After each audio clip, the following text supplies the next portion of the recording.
Hello coffee people, welcome to another video. Today we'll be making cold brew using an Aeropress, which is a fantastic method if you're looking to just make a small amount of cold brew, enough for your morning cup of coffee. At the end of this video, I'll be sharing a few tips and tricks that apply to making any version of cold brew at home, so be sure to stick around.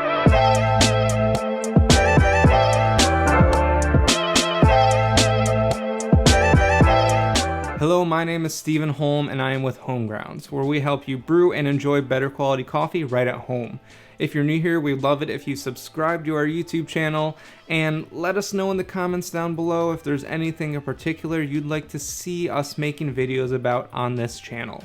Now, if you've seen some of the other videos in our channel, you may have noticed that there are multiple ways to brew cold brew, whether it's using a French press or a mason jar or even an Aeropress. Now, because of the Aeropress's size limitations, we're only going to be able to brew a small amount of cold brew at a time, but that can actually be advantageous for us. Because although cold brew can be good for up to 2 weeks, it's obviously going to taste better when it's fresh. And it is just so easy to make cold brew in an Aeropress that you can set it all up and have it going overnight, and then once you wake up in the morning you have fresh cold brew ready for you, and you can just keep doing that every day because it is just so easy.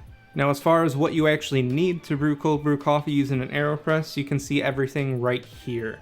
We have an Aeropress, scale, water, and coffee beans, and obviously a coffee grinder if you're going to be using whole bean coffee.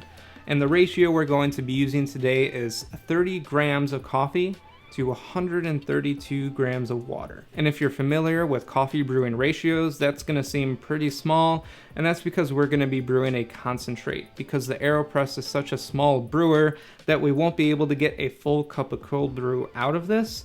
So with a concentrate, you're going to be able to dilute it with, say, water or milk in the morning and have a perfect cup of coffee.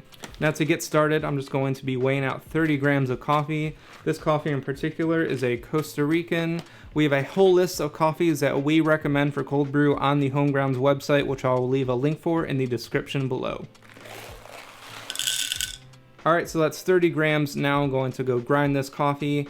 I will talk more about what grind setting to use for your cold brew later on in this video.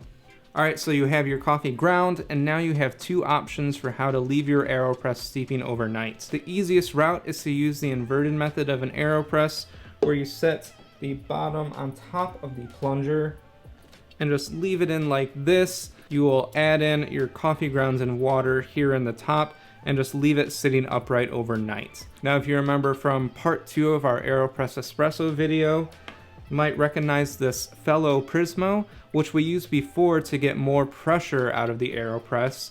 But another nice feature of this is that since it is leak proof, we can actually take just the bottom of the Aeropress, and once we have the fellow Prismo on the Aeropress, we can just put in the coffee grounds and water in here and not have to worry about the inverted method and worrying about that falling over. So I'm just going to add my coffee grounds, tare my scale, and add 132 grams of water. Now just grab a spoon and give that a quick stir, making sure to get all the grounds saturated evenly, and that's it.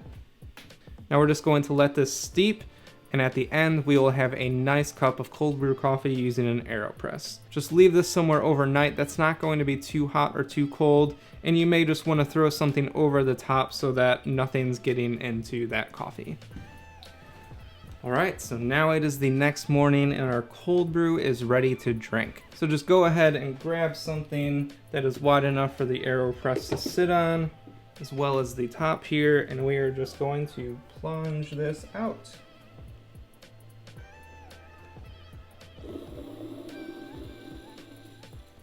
If you do use the inverted method, just be sure to rinse that paper filter per usual. Now, like I said earlier, this is going to be a concentrate, so we are going to dilute this. You can either use cold water and maybe some ice cubes, or you can even use hot water and have a hot coffee, although it won't be as good as just brewing hot coffee. And you can also just dilute it with milk right away and have a tasty treat. We recommend diluting this to start with as a 1-to-1, so equal parts this concentrate and whatever you're diluting it with. Now, like I talked about earlier, we have a few options for how to approach your grind coarseness and how long to steep the cold brew. When you buy most cold brew from coffee shops, they've let that steep for about 24 hours, which is going to give you a very bold, rich, deep chocolatey cold brew. And if you're looking for something like that, you're going to use a coarser grind setting and steep for longer. Now, if this is the taste that you're looking for in a cold brew, then you just have to be prepared and plan more far ahead because you're going to be letting that steep for longer. However, if you're just looking to steep overnight, you're just going to go finer on your grind setting, even going a little bit finer than you would typically use for a filter brew, and just letting that steep for about 10 to 12 hours. And this won't be as bold or rich of a cold brew as you would get for, say, steeping 24 hours, but you will still get a good quality cold brew for just steeping quickly overnight, having a great beverage in the morning. So that is how we at Homegrounds brew cold brew in an Aeropress. If you are looking for more options for how to brew cold brew at home, check out our website in the description below. And until next time, happy brewing.